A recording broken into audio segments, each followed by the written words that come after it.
Dubai air show में जो हादसा हुआ तेजस के साथ उसने पूरी दुनिया को शॉक में डाल दिया।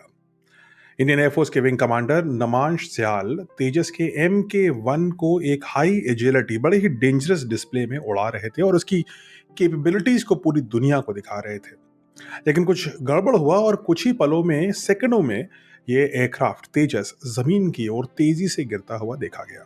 ये वीडियो आप सबने देखी और हर कोई एक ही सवाल पूछ रहा है, तेजस के साथ आखिर ऐसा क्या हुआ? एविएशन की दुनिया में किसी भी क्रैश के पीछे आम तौर पर 3 संभावित कारण होते हैं और हमारे तेजस के मामले में भी वही 3 पॉसिबिलिटीज हैं जिनके ऊपर फर्दर इन्वेस्टिगेशन की आवश्यकता है। अभी किसी को ये नहीं पता कि इस क्रैश का एग्जैक्ट रीजन क्या है, लेकिन कुछ ही दिनों में ये पता लग जाएगा, इसकी भी लगभग सर्टेनिटी है क्योंकि जांच चल रही है। कौन है ये 3 कारण जिनके ऊपर नजर डालना आवश्यक है? ये 3 कारण है। पहला, पायलटिंग एरर यानी एक ह्यूमन एरर। दूसरा, एक मशीन का एरर यानी इंजन या एयरक्राफ्ट के कंपोनेंट या उसके कम्युनिकेशन सिस्टम में कुछ ऐसा गलत हो गया हो।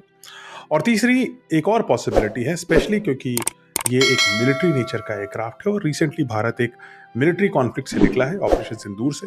तो तीसरी पॉसिबिलिटी है साबोटाज, यानी जानबूझकर किसी शक्ति ने, किसी विदेशी शक्ति ने इस एयरक्राफ्ट को साबोटाज किया ताकि ये क्रैश हो जाए। तो 3 पॉसिबिलिटीज हैं, ह्यूमन एरर, मशीन एरर और साबोटाज।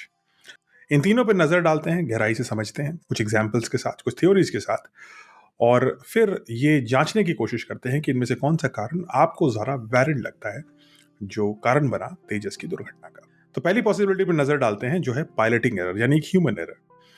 ये एक सिंगल पायलटेड प्लेन था। विंग कमांडर नमन सियाल इसको उड़ा रहे थे। अनुभवी हैं, विंग कमांडर एक सीनियर पोजीशन है एयरफोर्स में। तो एक अनुभवी पायलट से क्या ऐसी गलती हो सकती है कि इतना एडवांस्ड फाइटर क्रैश हो जाए एक एयर शो में? सो टाइमलाइन समझते हैं। दोपहर 2 बजे विंग कमांडर नमन सियाल ने तेजस MK-1 को सोलो डिस्प्ले के लिए उड़ाया। सोलो डिस्प्ले मतलब सिंगल पायलट डिस्प्ले के लिए उड़ाया, एक ही एयरक्राफ्ट, एक ही पायलट। अगले 5 मिनट में एयरक्राफ्ट ने टेक्स्ट बुक लेवल मैन्यूवर्स किए, परफेक्ट प्रिसिशन, एकदम जिसको बोलते हैं फोटो फिनिश के साथ सारे मैन्यूवर्स किए, लूप्स किए, रोल्स किए, हाई स्पीड पासेस किए, धरती के पास उड़ता हुआ तेजी से निकल गया। सब कुछ परफेक्ट था। इनफैक्ट तेजस ने शायद इस दुबई एयर शो में तब तक, ये घटना होने तक, सबसे ज्यादा प्रशंसा लेने वाला ये छोटा सा एयरक्राफ्ट था। छोटा तो है लेकिन इसकी कैपेबिलिटी इससे कहीं बड़े, यानी 1.5 गुने एयरक्राफ्ट से भी ज्यादा है। और यही कारण है कि तेजस को लेकर के दुनिया की कई शक्तियों में एक तरह की जेलसी है इंडिया की कैपेबिलिटीज को लेकर के।